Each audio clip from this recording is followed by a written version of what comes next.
Porthos!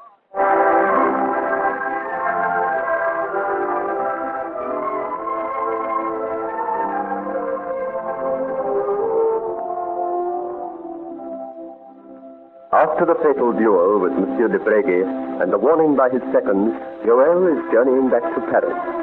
His mind rejects any idea of danger and is filled instead with thoughts of Mademoiselle de Tremblay, whom he hopes to meet that evening at vespers at the Church of St. Paul's. But while he travels, his thoughts so happily occupied, plans of quite another nature are being made for Mademoiselle de Tremblay.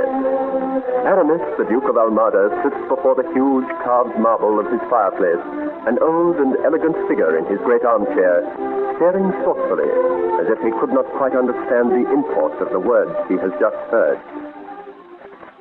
You are certain of these things, Valerier? Quite certain, my lord.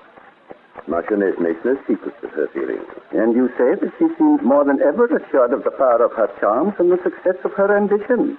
She is most confident, my lord, and boasts openly that she's been told by a fortune teller that Louis will soon be free to marry her.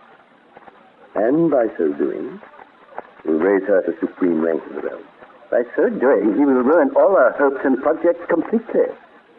When is His Majesty expected back? According to my information, he's expected to return from Rio de Saint-Germain almost immediately. Then we must make haste. The circumstances force our hands.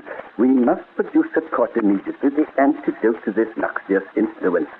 The ones who will eclipse in youth and beauty the Marchioness de Montespan. Mademoiselle de Tremblay? Exactly. You carried out my instructions? To the letter, my lord. I had her followed when she left the Nantes. She is staying with an ancient relative whose infirmities keep her indoors in the Rue Tournelle. Oh. She comes forth in the mornings to call on various lawyers, prophets, and so on. And in the evening has announced her intention of attending vespers at the Church of St. Paul. You have done well. Now, can you find me some bold fellow devoid of principle who will do any kind of work if he be well paid for it? I have the very fellow you want. Your Excellency will be well suited. He styles himself Captain Porthos, and is but recently up from the country. He needs work. You can have him at a reduced price. How well things fit in for me. And how long may I depend on his services? As long as your purse holds out, my lord. Good, good. Then you'll arrange an evening? I can do so immediately. The rogue is here and waiting. Here? Now? Oh, Laurier, you are a mind reader and invaluable to me. Knowing the urgency of this matter, my lord, I took the liberty of bringing Captain Porthos with me. I'll bring him in now if you wish it.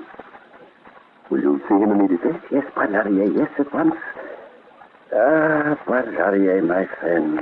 How D'Artagnan, Athos, and Porthos would have looked with contempt upon the webs I am spinning now. My lord, we work towards a great goal. Those valiant champions of the wronged and oppressed. But times have changed. The great conspiracies have gone and given place to domestic intrigues. The old man's privilege to think nostalgically of the past and its glories. But come, let us do the business in hand. Bring me your rogue, Porthos, and let us prepare a reception at St. Paul's for the lovely Mademoiselle Aurore.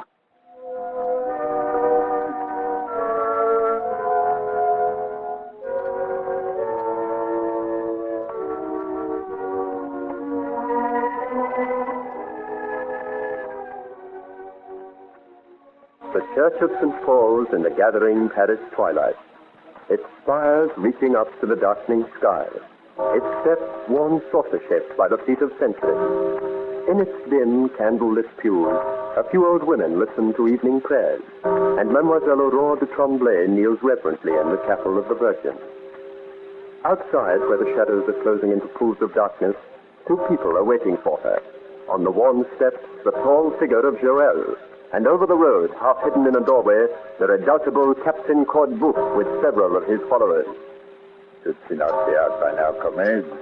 We have not much experience with church-going, Captain. I'll worry, Dad. Only you recognize the man upon the steps there. There's something most familiar in his tie. And so there should be. But it is none other than the Breton peasant whom we met upon the summer road. And it seems we're waiting for the same young lady. I'll be glad to meet the rogue again and to have the saucy damsel in my power, too. Don't forget the pretty bird has beak and claws to defend herself, as well as the rustic. Have we not a gag to prevent her making too much noise? As for the clown, we've 10 good blades to do for him. Did you see Big Purse? Yes. He's in the coach waiting. The end of the little lane where they must walk. I gave him your instructions. The rest of the men? They're with him. Quiet now. Here she comes. She's joined the rustic on the step. We'll follow quietly and at a safe distance until I give the signal. No nonsense, mind.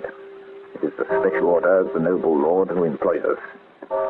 Take your time and do the thing well. Come now.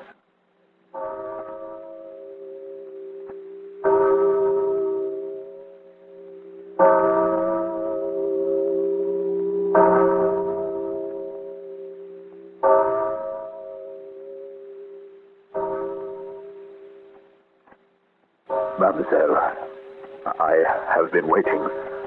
I wanted to talk with you again. And I with you, monsieur. Come, you may escort me.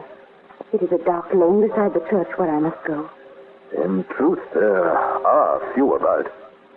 And if I'm not mistaken, this sudden darkness means a storm.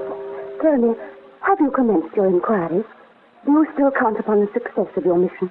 I have made some inquiries, but unfortunately to little purpose. But what of your steps?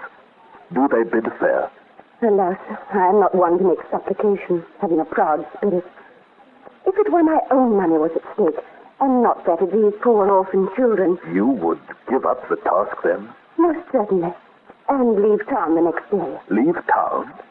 What else would you expect? I am not a Parisian. I am frightened and alone in this great city. How much better to live in the country that I know. My country is your own, too. With the wild rose and the golden firs, the cliffs and the ocean. And you would be content to dwell there, alone? I should esteem myself happy above all women if I had beside me one whom my heart had chosen. You mean some grand nobleman? Oh, my poor Joël, no. I am poor, and I've confessed that I'm proud.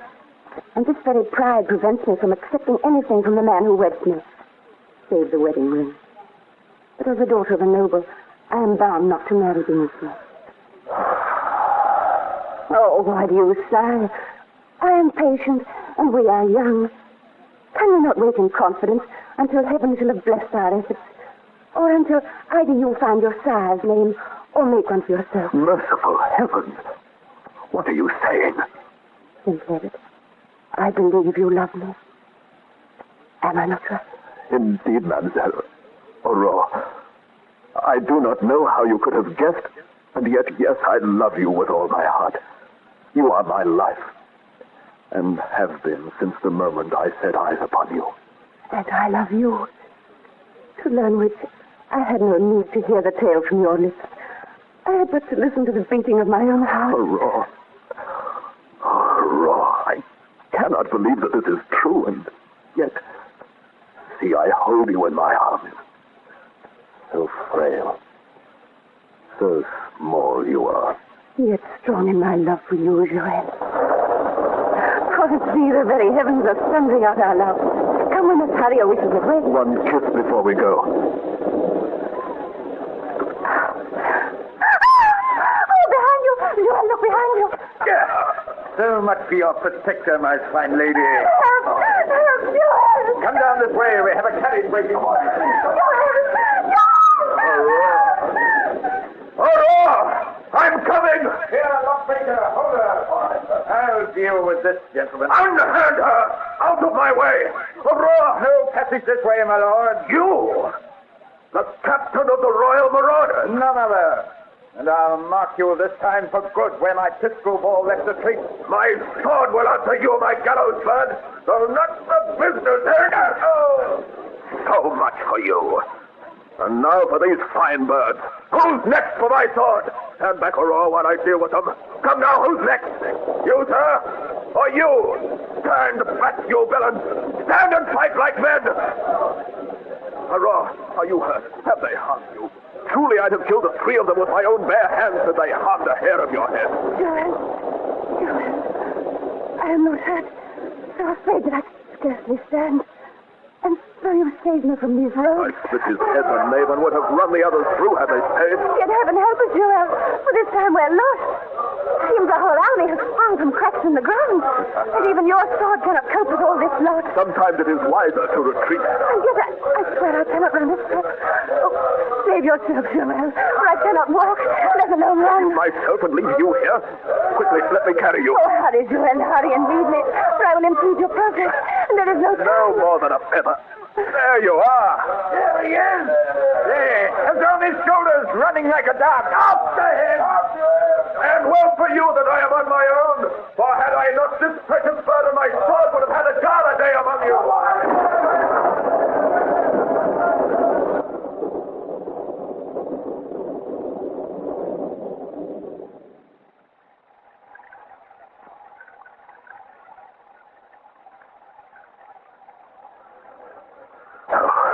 Thank heaven we are safe.